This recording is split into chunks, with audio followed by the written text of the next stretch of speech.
السلام علیکم ورحمۃ اللہ وبرکاتہ. نحمده ونصلي على رسوله الكريم. اما بعد فاعوذ بالله من الشيطان الرجيم. بسم الله الرحمن الرحيم. رب اشرح لي صدري ويسر لي امري واحلل عقدة من لساني يفقهوا قولي. والشمس وضحاها والقمر إذا تلاها والنهار إذا جلاها والليل إذا يغشاها والسماء وما بناها والأرض وما طحاها ونفس وما سواها فألهمها فجورها وتقواها قد أفلح من زكاها وقد خاب من دساها كذبت ثمود بطغواها إذ انبعث أشقاها فقال لهم رسول الله ناقة الله وسقياها فكذبوه فعقروها فدمدم عليهم ربهم بذنبهم فسواها ولا يخاف عقباها. صدق اللہ العلی العظیم. شروع کرتی ہوں اللہ کے نام سے جو بے انتہا مہربان نہایت رحم فرمانے والا ہے.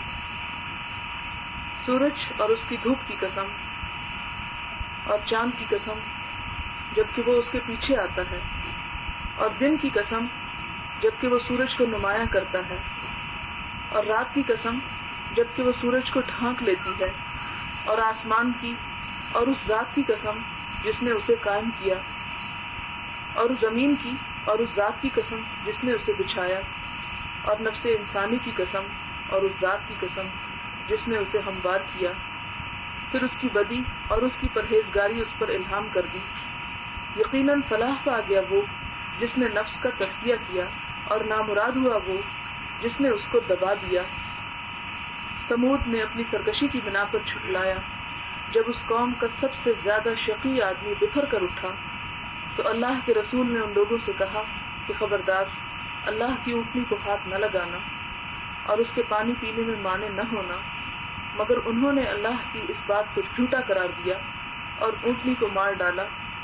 آخرکار ان کے گناہ کی پاداش میں ان کے رب نے ان پر ایسی آفت توڑی کہ ایک ساتھ سب کو پیوند خاک کر دیا، اور اسے اپنے اس فعل کے کسی برے نتیجے کا کوئی خوف نہیں ہے. سورۃ الشمس میں نے آپ کے سامنے رکھی ہے. شمس جیسا کہ آپ جانتے ہیں کہ سورج کو کہتے ہیں. اللہ سبحانہ و تعالیٰ یہاں پر کچھ چیزوں کی قسم کھا کر کچھ حقیقت کو بیان کر رہے ہیں. پہلی چیز جس کی قسم کھائی گئی ہے والشمس وضحاها، سورج کی قسم اور اس کی دھوپ کی قسم. اب سوال یہ پیدا ہوتا ہے کہ ان چیزوں کی قسم کھانے کی ضرورت آخر کیوں پیش آئی، یا اللہ سبحانہ و تعالیٰ کسی چیز کی قسم کیوں کھاتے ہیں. اللہ تعالیٰ کی قسم ان چیزوں کی بڑائی کو ثابت کرنے کی نہیں ہوتی، یا عظمت کی قسم نہیں ہوتی. جیسے ہم جب اللہ کی قسم کھاتے ہیں تو اللہ کی عظمت ہمارے سامنے ہوتی ہے اور اس کو ہم گواہ بناتے ہیں. لیکن یہاں پر ان چیزوں کو جن پر قسم کھائی جاتی ہے بطور دلیل پیش کیا جاتا ہے کہ یہ چیزیں دلالت کرتی ہیں کس بات پر، اس بات پر وہ جو آگے آ رہی ہے. ضحیٰ کا لفظ یہاں پر استعمال ہوا ہے. ضحیٰ عربی زبان میں چاشت کے معنوں میں استعمال ہوتا ہے، اور چاشت کا وقت آپ کو معلوم ہے کہ سورج طلوع ہونے کے بعد خاصی دیر کے بعد شروع ہوتا ہے، کیونکہ سورج جب طلوع ہوتا ہے تو صرف روشنی ہی نہیں دیتا بلکہ گرمی بھی دیتا ہے. سورج جو ہے وہ آپ غروب ہوتے وقت بھی دیکھیں تو اس کی کوئی گرمی نہیں ہوتی، کوئی خاص روشنی نہیں ہوتی. اسی طرح جب طلوع ہو رہا ہوتا ہے تو اس وقت بھی نہیں. تو یہاں پر سورج کو اس کے پورے مفہوم کے ساتھ، اس کی پوری قوت کے ساتھ، اس کی پوری روشنی کے ساتھ گواہ بنایا جا رہا ہے. پھر آگے والقمر اذا تلاها، اور چاند کی قسم جبکہ وہ اس کے پیچھے آتا ہے. گویا ابتدا سورج سے ہوتی ہے اور سورج کے چھپ جانے کے بعد رات کو چاند آتا ہے. اور پھر یہ کہ سورج کی روشنی رات بھر غائب رہتی ہے، ہمیں نظر نہیں آتی. لہذا یہاں پر اس چیز کو اس طرح بیان کیا گیا ہے کہ رات سورج کو ڈھانک لیتی ہے اور اس کی وجہ سے اس کی روشنی ہمارے تک نہیں پہنچ پاتی. ابھی آگے ایک حقیقت بیان ہوگی جس کے لیے یہ سب مثالیں پیدا کی جا رہی ہیں کہ سورج یہ نہیں کہ کہیں ختم ہو جاتا ہے، کہیں گم ہو جاتا ہے، لیکن اس پر ایک پردہ آ جاتا ہے، اور سورج اپنی پوری روشنی اور پوری گرمی کے باوجود اس کائنات میں موجود ہوتے ہوئے کہاں چلا جاتا ہے کہ اس کا کچھ بھی ہمارے سامنے نہیں ہوتا، رات پوری تاریکی کے ساتھ یہاں ہوتی ہے۔ یہاں پر دراصل انسانی نفس کی قسم کھائی جا رہی ہے، انسان کے تزکیے کی بات کی جا رہی ہے، بھلائی اور برائی کا تصور دیا جا رہا ہے، تو یہاں بھی یہ اسی حقیقت کو آگے ملایا جائے گا انشاءاللہ۔ وَالنَّهَارِ إِذَا جَلَّاهَا، اور دن کی قسم جبکہ وہ سورج کو نمایاں کر دیتا ہے، وَاللَّيْلِ إِذَا يَغْشَاهَا، اور رات کی قسم جبکہ وہ سورج کو چھپا لیتی ہے، ڈھانک لیتی ہے، وَالسَّمَاءِ وَمَا بَنَاهَا، اور آسمان کی قسم اور اس ذات کی قسم جس نے اسے بنایا، کس طرح بنایا، اس کے بنانے کو کیوں دلیل دی جا رہی ہے، اس کی طرف کیوں متوجہ کیا جا رہا ہے کہ آسمان اللہ سبحانہ وتعالیٰ کی ایک ایسی خلقت ہے، ایک ایسی تخلیق ہے، یعنی ہماری جہاں تک پہنچ ہے جس آسمان تک، وہ تو گیسز کا ایک مجموعہ ہی نظر آتا ہے، لیکن اس کے اوپر بھی جو چیزیں بنائی ہوئی ہیں اللہ سبحانہ وتعالیٰ نے، اور جس تک ابھی تک انسان کی رسائی نہیں ہے، انسان نہیں پہنچ پایا، تو آسمان صرف یہی نہیں جو ہمیں یہاں سے نظر آتا ہے، بلکہ اس سے بھی بلند و بالا آگے بھی چیزیں ہیں، آگے بھی اس کو قدرت کے کارخانے، اور جس طرح قرآن پاک میں متعدد بات فرمائے کہ 7 آسمان بنائے، ایک نہیں، طے برتا ہے۔ بعض لوگ یہ سمجھتے ہیں کہ 7 آسمان مختلف جگہوں پر ہیں، لیکن اللہ سبحانہ وتعالیٰ فرماتے کہ طے برتا ہے، یہ کہ بعد دیگرے آتے چلے جاتے ہیں۔ تو یہاں بھی یہ کہ آسمان کو جو بنایا اس کا بنانے والے کی بھی قسم کھائی گئی ہے، یعنی اللہ سبحانہ وتعالیٰ کی۔ پھر والارض وما طحاها، اور زمین کی قسم اور اس ذات کی قسم جس نے اسے بچھایا۔ پھر اللہ سبحانہ وتعالیٰ ہی کی طرف اس کا اشارہ ہے، ونفس وما سواها، اور نفس انسانی کی قسم اور اس ذات کی قسم جس نے اسے ہموار کیا۔ ہموار کرنے سے مراد یہ کہ انسان کو بہت ہی متناسب بنایا۔ ہموار کرنے سے مراد یہ کہ انسان کے مختلف اعضاء اس کے جسم کے بہترین اور موزوں ترین جگہوں پر رکھے۔ مثال کے طور پر دیکھیں کہ آنکھوں سے دیکھنے کا کام لینا ہے، لہٰذا انہیں بالکل سامنے والے حصے میں رکھا۔ اگر کانوں کی جگہ آنکھیں اور آنکھوں کی جگہ کان لگے ہوتے تو کتنا بھیانک نقشہ ہوتا۔ پھر یہ کہ نہ صرف یہ کہ وہ دیکھنے کا کام دیتی بلکہ انسانی خوبصورتی اور حسن میں کتنا متناسب اضافہ کرتی ہے۔ اگر یہاں پر کان لگے ہوتے تو انسان کی کیا شکل بنتی۔ پھر اسی طرح یہ کہ کھانے کے لیے منہ کو سامنے رکھا، پھر انسان کے چہرے کو اور انسان کے سر کو باقی وجود سے الگ رکھا، ہاتھوں کا اندر والا حصہ جو کہ ہر کام میں بہت زیادہ استعمال ہوتا ہے، اس کی اسکن کو کس بہترین طریقے پر بنایا۔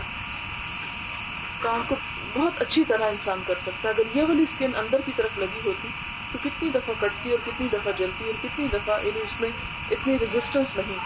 پھر اسی طرح آپ دیکھیں کہ انگلیوں کے اندر کتنی لچک رکھی، پھر ہاتھ کو کس طرح ہموار بنایا، بازو کو کس طرح انسان کے اندر سے نکالا، پھر اسی طرح پاؤں کے اندر کس طرح، گھٹنے اور ٹخنے کے اندر کیسی کیسی لچک رکھی جو اس کو چلنے میں مدد دیتی ہے۔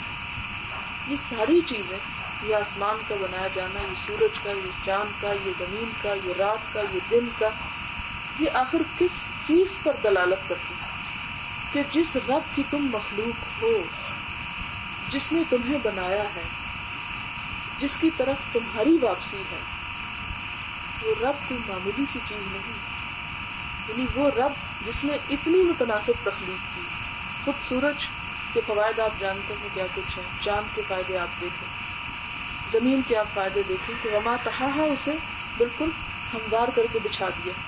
اگر یہ ہموار نہ ہوتی تو ہمارا چلنا پھرنا کتنا بھیڑ ہوتا۔ ان تمام چیزوں کو بنانے والا کتنا زبردست عقل مند اور حکیم ہے، تم کس طرح اس کے احکامات میں اپنا نقصان سمجھتے ہو، وہ نقصان جو تمہیں ظاہری طور پر نظر آتے ہیں، اسی طرح کس طرح اس کے احکامات کو تم پس پشت ڈال سکتے ہو، کس طرح تم اس سے روگردانی اختیار کر سکتے ہو، کس طرح تم اس سے بھاگ سکتے ہو کہیں، کس طرح تم اس کے حساب سے بچ سکتے ہو۔ کوئی ہے طریقہ، کوئی ہے دلیل؟ وہ رب جس نے نہ صرف یہ کہ تمہیں تخلیق کیا، جس کا اظہار قرآن پاک کے بالکل ابتدا میں فرمایا کیف تکفرون باللہ، اس طرح تم انکار کر سکتے ہو اللہ کا؟ ہم اللہ کا انکار تو نہیں کرتے، لیکن کس چیز کا انکار کرتے ہیں؟ اس کے احکامات کا، اس کی باتوں کا. لیکن اگر آپ گنیں تو ایک دن میں ہمیں اللہ کی کتنی باتیں ماننی پڑتی. چند نمازیں ہیں جو ہمیں پڑھنے کے لیے کرتے ہیں، چند چیزیں ہیں جو ہمیں اختیار کرنے کے لیے کرتے ہیں. یعنی مثال کے طور پر جھوٹ نہ بولو، غیبت نہ کرو، چغلخوری نہ کرو، دوسروں کی بدگمانی نہ کرو. ذرا گنے تو صحیح، چند ایک باتیں تو ہیں. کیا اتنی بھی نہیں تم مان سکتے؟ کیف تکفرون باللہ وکنتم امواتا، تم کچھ بھی نہ تھے فاحیاکم، اس نے تمہیں زندگی بخشی اور تمہیں بالکل ہموار اور متناسب بنایا. تمہارے ہاتھ، پاؤں، آنکھ، ناک، کان، سارے کا سارا جسم. دیکھیے اس سے پہلے بھی میں آپ کو بتا چکی کہ انسانی جسم میں پائی جانے والی بعض چیزیں جن کو ہم کوئی اہمیت نہیں دیتے، جنہیں ہم حقیر سمجھتے ہیں. مثال کے طور پر کان میں پائی جانے والی ویکس، کیا حقیقت ہے اس کی ہمارے لیے؟ لیکن اگر وہی اگر نہ ہو تو کان کا کیا حال ہے؟ منہ کے اندر جو تری پائی جائے، اگر یہ اللہ چھین لے کیا کر سکتے ہیں؟ آنکھوں کے اندر جو نمی پائی جاتی اگر وہ چھین لے، بالکل ڈرائی ہو جائے یہ سارا کچھ، تو کیا ہم ایک دن بھی زندہ رہ سکیں گے؟ اور وہ زندگی کیا ہوگی، ایک گھنٹہ بھی امن اور چین کے ساتھ نہیں بیٹھ سکتے. تو کتنی کتنی نعمتیں ہیں جو اس نے ہمارے لیے پیدا کی. پھر اسی میں آگے فرمایا کہ والذی خلق لکم ما فی الارض جمیعا، سارے کا سارا جو زمین کے اندر موجود ہے وہ تمہارے لیے تو پیدا کیا. اتنا کچھ تمہیں دے کر تم سے صرف چند باتوں کا مطالبہ کرتا ہے، اور کتنے بدقسمت ہو تم کہ صرف وہ چند کام نہیں تم کر سکتے. یعنی ہم اللہ کو کس طرح منہ دکھانے کے قابل ہیں. چند ایک چیزیں گن لیں آپ. بہت سی چیز اللہ کا فضل ہے کہ ہم کرتے بھی ہیں، لیکن جو نہیں کرتے، جو ہمارے آڑے آئی ہوئی ہیں، جس کے بارے میں فرمایا فَأَلْهَمَهَا فُجُورَهَا وَتَقْوَاهَا، ہم نے انسان کے اندر اس کا فجور، اس کا فسق، اس کی نافرمانی اور اس کا تقویٰ بھر دیا ہے، الہام کر دیا ہے. ایک تو اللہ سبحانہ تعالیٰ نے ہدایت دی نا کتاب اللہ کے ذریعے، اپنے رسول صلی اللہ علیہ وسلم کو بھیج کر ہمیں ہدایت عطا فرمائی. اب اس ہدایت کے علاوہ بھی ہمارے دل کے اندر، ہمارے ضمیر کے اندر اچھائی اور برائی کی پہچان رکھ دی. یعنی کوئی شخص یہ تو کہہ سکتا ہے کہ میں تو کتاب اللہ کی پڑھ ہی نہیں سکی تھی، مجھے تو اتنی حدیثوں کا پتہ ہی نہیں تھا کہ میں جو عمل کرتی، اور میں تو فلاں اور فلاں جانتی ہی نہیں تھی، سیکھتی اس لیے نہیں تھی کہ سیکھ لیے تو پھر کرنا پڑ جائے گا. حالانکہ نہ سیکھنے کا جرم اس سے کہیں بڑا ہے، نہ سیکھنا جہالت جو ہے اس سے کہیں بڑی برائی ہے.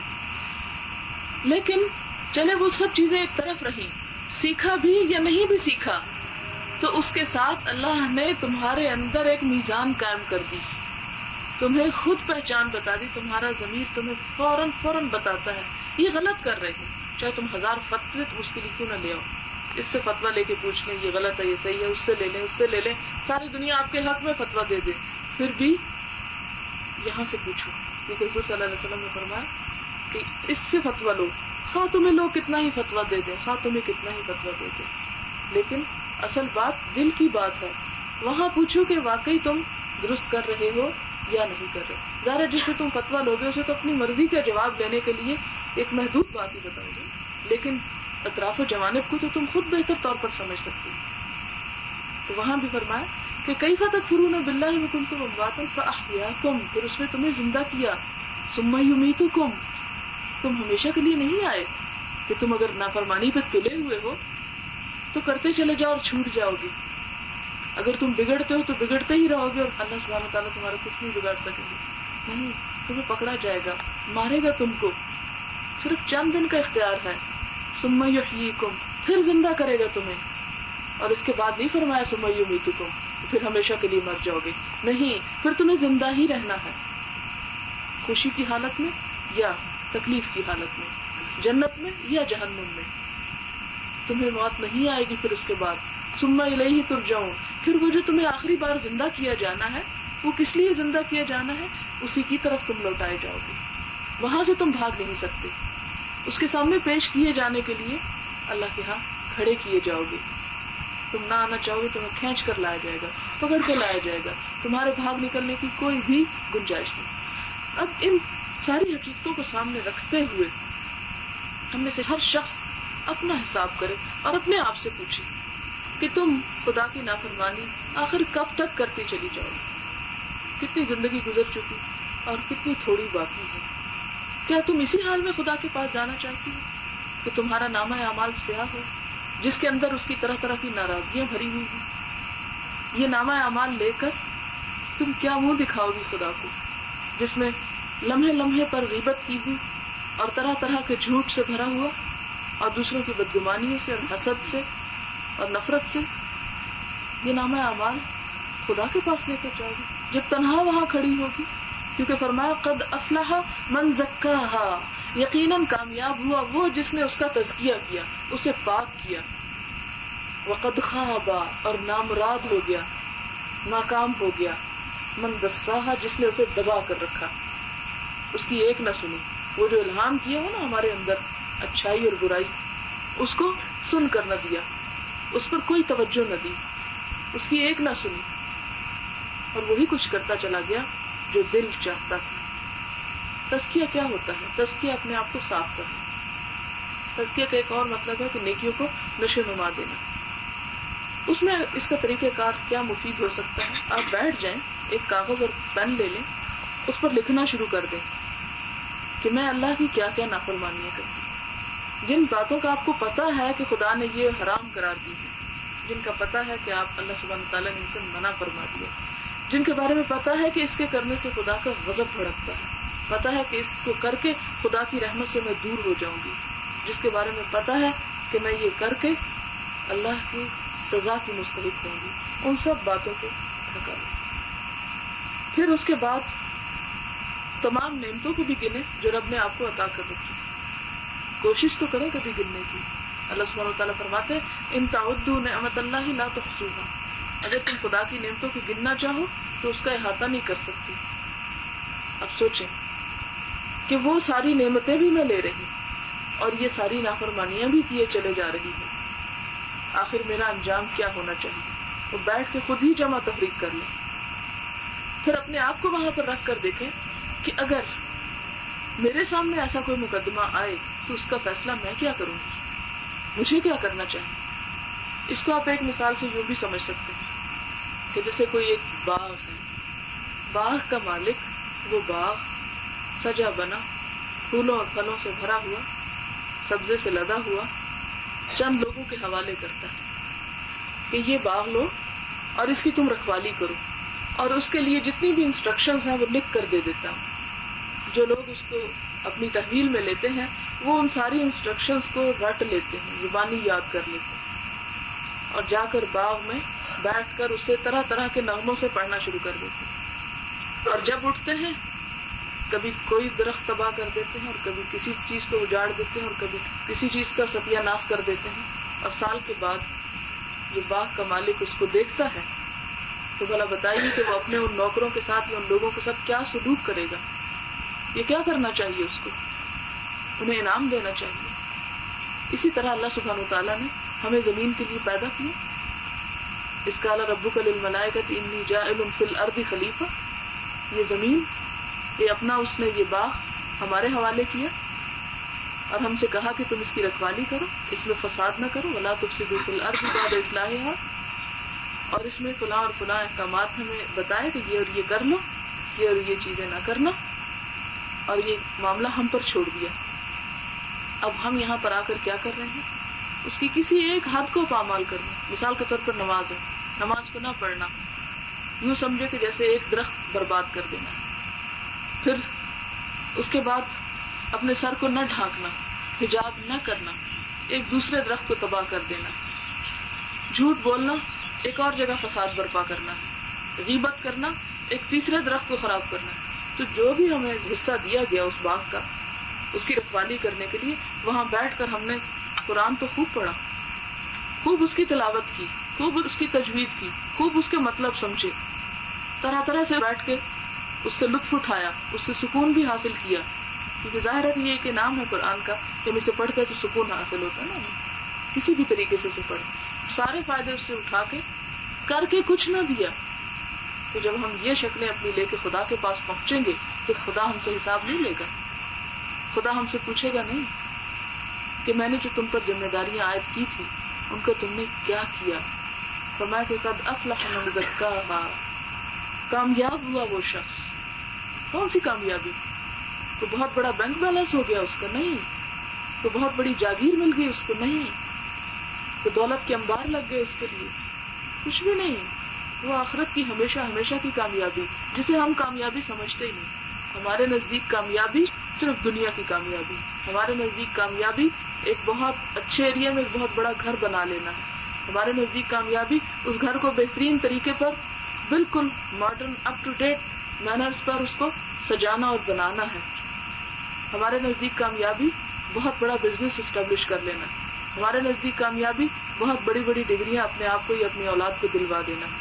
ہمارے نزدیک کامیابی دنیا میں شہرت پانا ہے. لیکن اللہ کے نزدیک یہ چند لمحوں کی کامیابی کوئی کامیابی نہیں. کیونکہ قیامت کے دن جب انسان اس دنیا میں رہ کر واپس جائے گا تو اللہ تعالیٰ پوچھیں گے کتنا رہ کر آئے ہو؟ تو وہ کہیں گے دن یا دن کا کچھ ایک حصہ. لم یلبسوا الا عشیۃ او ضحاها، اس شام کا وقت تھا یا صبح کا، بس اتنا ہی رہ کر آئے. ہاں کتنا بھی ہمیں مل جائے، صرف اتنا ہی سب ہے وہ.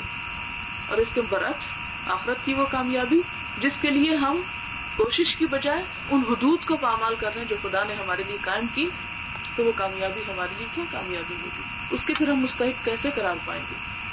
پھر ایک اور بڑی بات یہ کہ بعض اوقات ہم ظاہر کو بہت سجانے بنانے میں لگے رہتے ہیں، لیکن اس کے اندر روح نہیں ہوتی. یہاں جس چیز کا مطالبہ کیا جا رہا ہے وہ روح کی پاکیزگی کا اور اندر کی صفائی کا مطالبہ کیا جا رہا ہے. اس لیے کہ اگر ظاہر ہمارا اچھا بھی ہے لیکن دل صاف نہیں، دل میں خدا کی محبت نہیں، ہماری نیت درست نہیں کسی بھی کام کو کرنے کی. مثال کے طور پر یہیں پر آنا ہے ہمارا، ہمیں سے ہر شخص اپنی نیت کا جائزہ لے. کیوں آیا ہے وہ یہاں؟ کیا حاصل کرنے، کیا لینے، کیا مقصد ہے اس کا پیچھے، کیا غرض ہے؟ تو وہ خود فیصلہ کر سکتا ہے کہ اس کا آنا اس کے لیے اللہ کے نزدیک یہ آخرت کی کامیابی حاصل کرنے کے لیے کتنا فائدہ مند ہوا. اگر تو یہ کام خالصتاً اللہ کے لیے تھا تو انشاءاللہ اس پر اجر بھی بہت بڑا ہے. اور اگر یہ کسی بھی طرح دنیا کی کسی غرض سے تھا تو وہ دنیا کے ساتھ ہی ختم ہو جائے گا. کتنا کچھ بھی ہم دنیا میں بنا لیں بہرحال بہت جلد چھوڑ کے چلے جانا. تو یہ نیت جو بھی ہم لے کر آئے اس کے ساتھ بہت جلد چلے جانا. پھر اسی طرح آپ دیکھیں کہ تزکیہ میں ہی یہ نہ صرف یہ بلکہ اس کے ساتھ ساتھ یہ کہ جو کام کرے اللہ کی خاطر کرتے ہوئے اللہ کی محبت میں کرے اور اللہ کا شکر ادا کرتے ہوئے کرے. اب مثال کے طور پر آپ کوئی بھی صدقہ اور خیرات کرتے، کسی کے ساتھ کوئی احسان اور بھلائی کرتے تو کیوں کریں؟ قرآن پاک میں اللہ سبحانہ وتعالیٰ نے فرمایا لا تمنن تستکثر، کسی پر احسان اس لیے نہ کرو کہ اس سے زیادہ حاصل ہو سکے. کسی کو بھی، حتیٰ کہ شادی بیاہ پر بھی کہیں بھی کچھ دیتے ہوئے یہ ضرور سوچ لیا کریں کہ میں آخر یہاں یہ کر رہی ہوں تو کس لیے کر رہی ہوں. اگر صرف اس لیے کر رہی ہوں کہ کل کو مجھے بھی اسی طرح کا بہترین اس سے وصول ہو تو غارت ہو گیا. لیکن آپ اس لیے کر رہے ہیں کہ یہ میرا فرض بنتا ہے، میری بہن ہے یا میرا بھائی ہے یا میری بیٹی ہے یا کوئی بھی رشتہ ہے تو مجھ پر ان کا حق ہے، میں اس حق کو اپنی حیثیت کے مطابق ادا کر رہی ہوں. اس نیت سے نہیں کہ کل کو مجھے یہ دے سکے یا نہ دے سکے لیکن ضرور دیں. ہمارے یہاں پہ تعلقات اسی بنیاد پر تو خراب ہوتے ہیں. اسی طرح آپ کسی پر بھی احسان جب کرتے ہیں تو کیوں کرتے ہیں؟ اللہ کا شکر ادا کرنے کے لیے کرنا چاہیے کہ الحمدللہ جس نے مجھے اتنا کچھ دے رکھا ہے اور مجھے یہ توفیق دی کہ میں اس کی مخلوق کا، جسے اللہ سبحانہ وتعالیٰ فرماتا ہے کہ یہ مخلوق میرا کنبہ ہے، اللہ کی عیال ہے، اللہ کا کنبہ ہے. تو اللہ کے بندوں پر، اللہ کی مخلوق پر میں اللہ ہی کے دیے ہوئے مال میں سے، اللہ کی دی ہوئی صحت میں سے، اللہ کی دی ہوئی قوتوں میں سے، اللہ کے دیے ہوئے علم میں سے، اللہ کی دی ہوئی صلاحیتوں میں سے اگر میں کچھ خرچ کر رہی ہوں تو ان پر میرا کوئی احسان نہیں. یہ اگر وہ مجھے نہ دیتا تو میں کہاں سے کر سکتی تھی؟ یعنی کوئی بھی چیز آپ لے لیں تو اس وقت انسان کی سوچ کیا ہونی چاہیے؟ شکر گزاری کی. یعنی ایک تو یہ کہ خالص نیت ہونی چاہیے، اس کے ساتھ یہ کہ شکر گزاری کی کیفیت ہونی چاہیے کہ الحمدللہ جس نے مجھے عطا کیا. کسی پر احسان جتاتے ہوئے نہیں، مارے بندھے ہوئے نہیں، مصیبت زدہ ہو کر نہیں، پریشان ہو کر نہیں کہ ہائی یہ اب تاوان دینا پڑ گیا. یہ کیفیت تو منافقین کی ہوتی تھی کہ جب بھی اسلام پر کوئی سخت وقت آتا اور دین کے لیے کچھ خرچ کرنا پڑتا تو وہ اپنے آپ کو بہت ہی مصیبت زیادہ سمجھتے کہ اب یہاں پر خرچ کرنا پڑے گا، مجھے یہاں پر دینا پڑے گا. پھر اسی طرح تزکیہ نفس میں ایک بات اور یہ بھی آتی ہے کہ انسان اپنے دل کے اندر پائے جانے والے جذبات کا بھی حساب کتاب کرے. کیا کوئی ایسی چیز تو نہیں جو میرے لیے بہت ناگزیر ہو چکی اور جس کی محبت میں ڈوب کر میں خدا کے حقوق کو ادا نہیں کر پا رہی, جس کی محبت میں غرق ہو کر میں اس کے بندوں کے حقوق ادا نہیں کر پا رہی. یعنی دنیا کی کسی بھی چیز کی محبت, اولاد کی محبت بھی ہو سکتی ہے, مال کی محبت بھی ہو سکتی ہے, کسی بھی اور چیز کی, ان تمام چیزوں کا انسان جائزہ لے کہ کوئی بھی چیز اللہ کی محبت سے بڑھ کر نہ ہو. کیوں؟ قرآن پاک میں اللہ سبحانہ وتعالیٰ کیا فرماتے ہیں, والذین آمنوا اشد حبا للہ, وہ لوگ جو ایمان والے ہوتے ہیں اللہ کی محبت میں سب سے بڑھ کر ہوتے ہیں.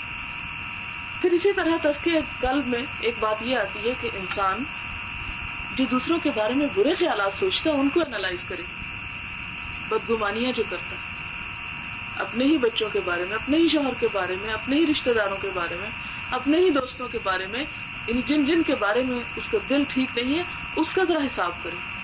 اور پھر جب کسی بھی طرح بخشنے کو اور معاف کرنے کو دل نہ چاہے تو یہ سوچ لے کہ کیا میں یہ نہیں چاہتا کہ مجھے بخش دیا جائے, کیا مجھ سے کبھی کوئی غلطی نہیں ہوئی, اگر میں بھی خطا کار ہوں اور میں بھی گناہ گار ہوں اور میں بھی یہ چاہتا ہوں کہ لوگوں کے ساتھ اگر مجھ سے کوئی زیادتی ہوگی تو لوگ مجھے معاف کر دیں, تو مجھے بھی دوسرے کو معاف کر دینا چاہیے.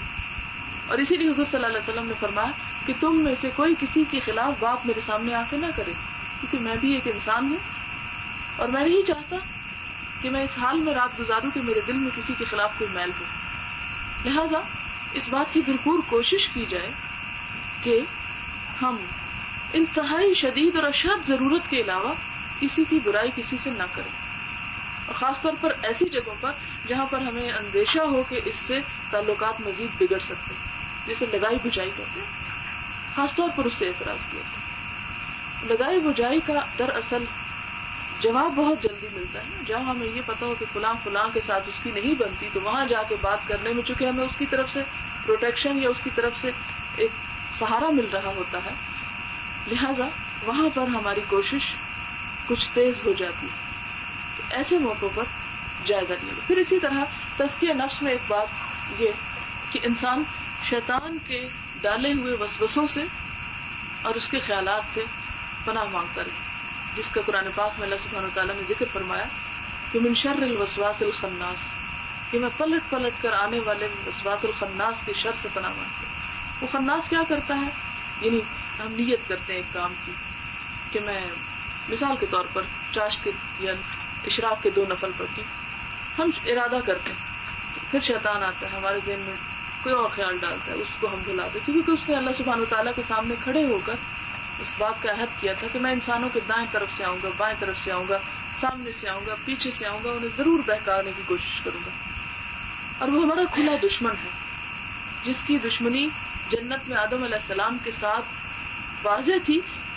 تو وہاں پر بھی آپ دیکھیں کہ شیطان نے یہ دشمنی کس طرح کی کہ انسان کو اس جنت سے نکلوا دیا. اب اس جنت سے نکلوایا جانا جو ہے انسان کا, یہ دراصل ایک سمبل ہے انسان کے لیے, ایک نمونہ ہے, ایک عبرت کی جگہ ہے کہ اللہ سبحانہ وتعالیٰ نے پوری جنت انسان کے لیے چھوڑ دی کہ تم جو چاہو جتنا چاہو کھلا کھاؤ, جو چاہو استعمال کرو, لیکن صرف ایک درخت کے قریب نہیں جانا. دنیا میں تو بہت سی پابندیاں ہم پہ لگی, لیکن وہاں پر صرف ایک پابندی تھی اور انسان آدم اس پابندی کو بھی نہ نبھا سکا. پھر اس خلاف ورزی کا نتیجہ کیا نکلا, رب اس سے ناراض ہو گیا.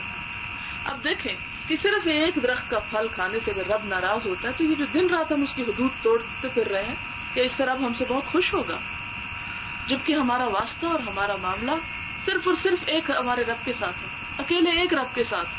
نہ ہمارے والدین ہمارے کام آئیں گے, نہ رشتہ دار, نہ استاد, نہ دوست, نہ پورے کا پورا معاشرہ, پوری زمین میں جو کوئی بھی ہیں, اگر ہم انہیں فدیے میں دے کر بچنے کی کوشش کریں گے تو کوئی بھی ہمیں بچا نہ سکے گا.